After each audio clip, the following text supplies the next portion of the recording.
Chemistry class 10 बाप 3 सबक 17 MCQs आवां केमिस्ट्री उस्ताद नजूला चन्ना आवां के सिंध ऑनलाइन स्कूल में भलीकार असांजो जो लेक्चर जो मौजू आहे MCQs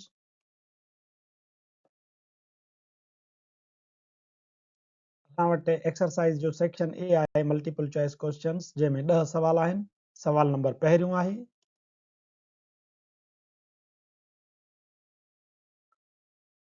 The branch of chemistry which deals with the hydrocarbons and their derivatives is known as chemistry जी उहा शाखा जेका हाइड्रोकार्बन्स ऐं उन मां ठहंदड़ मुरकबनि जो मुतालियो करे थी उनखे छा चइबो आहे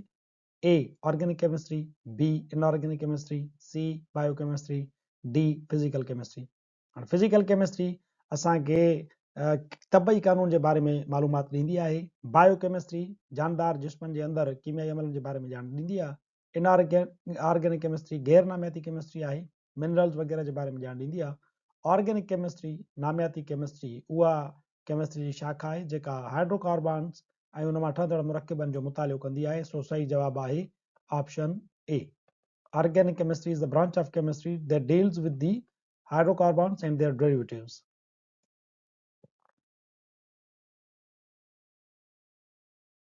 सवाल नंबर ॿियो आहे the general formula for alkanes is alkanes लाइ हिननि चइनी मां जनरल फार्मूला कहिड़ो आहे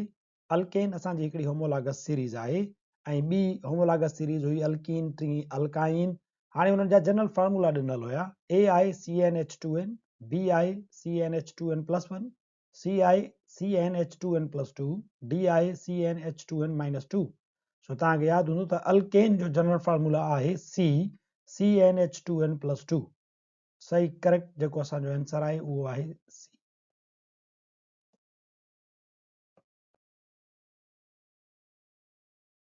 सवाल नंबर 3 आहे which of the following is an alcohol हेठियनि ॾिनल मुरकबनि मां अल्कोहल कहिड़ो आहे हाणे तव्हांखे ख़बर आहे त अल्कोहल जो जनरल फार्मूला जेको आहे उहो आहे ROH R जो मतिलबु आहे त को बि अल्काइल ग्रुप जेको आहे उहो अटैच थियल हूंदुसि ऐं परियां हूंदो OH तंहिंजे करे ॾिसो त अल्काइल ग्रुप ऐं OH हेठि ॾिनल मुरकबनि में कहिड़े हंधि आहे अल्काइल जी जॻह ते R जी जॻह ते को बि अल्काइल लॻी सघे थो मिथाइल प्रोपाइल ब्यूटाइल केर बि हाणे हिते ॾिसो त CH3CHO आहे तंहिंजे करे CHO फंक्शनल ग्रुप आहे हेॾां हीअ R आहे हीअ न आहे B आहे CH3CH2O CH3 हेॾां बि अल्काइल आहे हेॾां बि अल्काइल आहे विच में O आहे तंहिंजे करे हीअ बि अल्कोहल न आहे C आहे CH3OH यानी हीअ अल्काइल आहे हेॾां OH आहे हिन सां हीअ मिलंदड़ जुलंदड़ आहे D आहे HCOOH तंहिंजे करे हीअ COOH जेको आहे उहो तव्हांजे OH जहिड़ो कोन्हे को हीअ को अलॻि फंक्शनल ग्रुप आहे तंहिंजे करे सही ऑप्शन आहे C सो ही आहे मीथनोल या मिथाइल अल्कोहल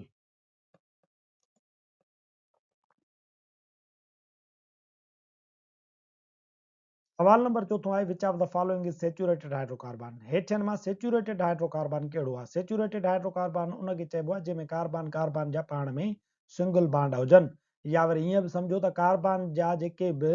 3 वैलेंस इलेक्ट्रॉन आहिनि उहे हाइड्रोजन सां फुली तौर ते बॉन्डेड हुजनि बाक़ी हिकिड़ो जेको इलेक्ट्रॉन अथसि उहो ॿी कार्बन सां हुजेसि यानी कार्बन कार्बन जे पाण में सिंगल बॉन्ड हुजे हिते बि डबल बॉन्ड आहे हिते तव्हां ॾिसो त सिंगल बॉन्ड आहिनि हिते ट्रिपल बॉन्ड आहे हिते बि डबल ऐं ट्रिपल बॉन्ड आहे तंहिंजे करे ही अनसेचुरेटेड आहे ही बि अनसेचुरेटेड आहे ही बि अनसेचुरेटेड आहे बी जेको ऑप्शन आहे उहो असांजो करेक्ट आंसर आहे बी असांजो सेचुरेटेड हाइड्रोकार्बन आहे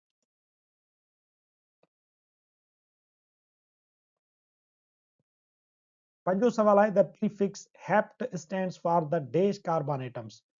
प्रीफिक्स हेप्ट कहिड़ी कार्बन जे तइदाद लाइ इस्तेमालु थींदी आहे कार्बन जो तइदाद आहे 2 त उन जे लाइ इस्तेमालु थींदी आहे प्रीफिक्स ईथ 5 जे लाइ इस्तेमालु थींदी आहे पेंट ऐं 7 जे लाइ इस्तेमालु थींदी आहे हेप्ट ऐं 9 जे लाइ इस्तेमालु थींदी आहे नॉन तंहिंजे करे हेप्ट जेको आहे उहो 7 कार्बन जे लाइ ज़ाहिर थींदो आहे सो करेक्ट आंसर आहे असांजो सी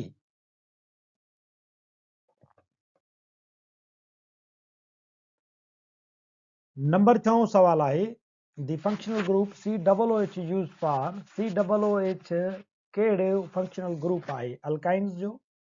अल्कोहल्स जो फिनोल्स जो या कार्बो ऑक्सिलिक एसिड्स जो अल्काइन्स जो तव्हां फंक्शनल ग्रुप पढ़ी आया आहियो ट्रिपल बॉन्ड हूंदो आहे अल्कोहल्स जो तव्हां पढ़ी आया आहियो OH हूंदो आहे ईअं तव्हां फिनोल्स जो हिन में 9 क्लास में फंक्शनल ग्रुप कोन पढ़ियो आहे पर डी जो तव्हां पढ़ियो आहे कार्बोऑक्सिलिक एसिड्स जो जेको आहे COOH, तंहिंजे करे सही असांजो जवाबु आहे डी। COOH कार्बोऑक्सिलिक एसिड्स जो फंक्शनल ग्रुप आहे।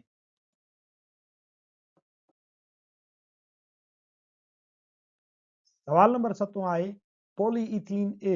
पॉलीइथीन छा आहे? आयल आहे, तेल आहे, या पेपर आहे, प्लास्टिक आहे, या वुड आहे?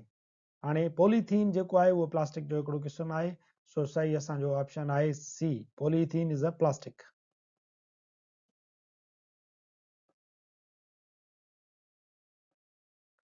सवाल नंबर 8 आहे acetic acid is obtain from. Acetic acid छा मां हासिल थींदो आहे? केले मां, बनाना मां, डेट्स मां, कतल मां, खजूर मां, गार्लिक मां, थूम मां, या विनगार मां,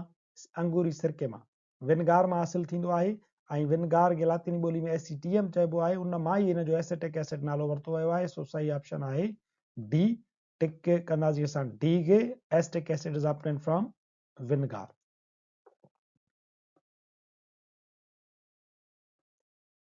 सवाल नंबर 9 आहे अल्कीन्स छा आहिनि? A show some general formula is alkynes. Same general formula हूंदो आहे अल्कीन्स वटि जेको अल्काइन वटि हूंदो आहे, इहो कोन्हे को। अल्कीन जो अलॻि जनरल फार्मूला आहे ऐं अल्काइन जो अलॻि जनरल फार्मूला आहे। B have carbon carbon triple bond, छा अल्कीन जे अंदरि ट्रिपल बॉन्ड मौजूदु हूंदो आहे कार्बन कार्बन जो? इहो बि अल्काइन जे लाइ सही ॻाल्हि आहे त कार्बन कार्बन जो ट्रिपल बॉन्ड हूंदो आहे। C have carbon carbon double bond, ही ॻाल्हि सही आहे त अल्कीन जे अंदरि कार्बन कार्बन जो डबल बॉन्ड हूंदो आहे। डी बि ग़लति आहे त अल्कीन सेचुरेटेड हाइड्रोकार्बन हूंदा आहिनि, ही अनसेचुरेटेड हूंदा आहिनि, छो त हिननि में डबल बॉन्ड हूंदो आहे। सो सही सवाल आहे असांजो ऑप्शन सी।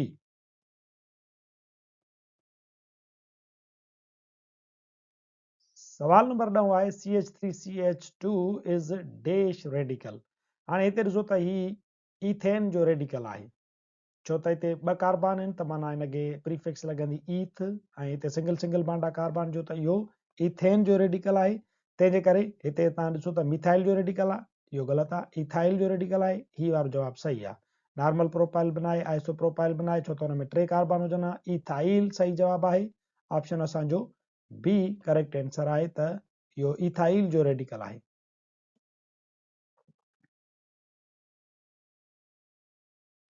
सवाल नंबर 10 सां गॾु असांजो exercise section A multiple choice questions हिते पुॼाणी ते पहुचे थो। वरी हाज़िर थींदासीं नए लेक्चर सां गॾु। तेसीं ताईं ॾिसंदा रहो सिंध ऑनलाइन स्कूल।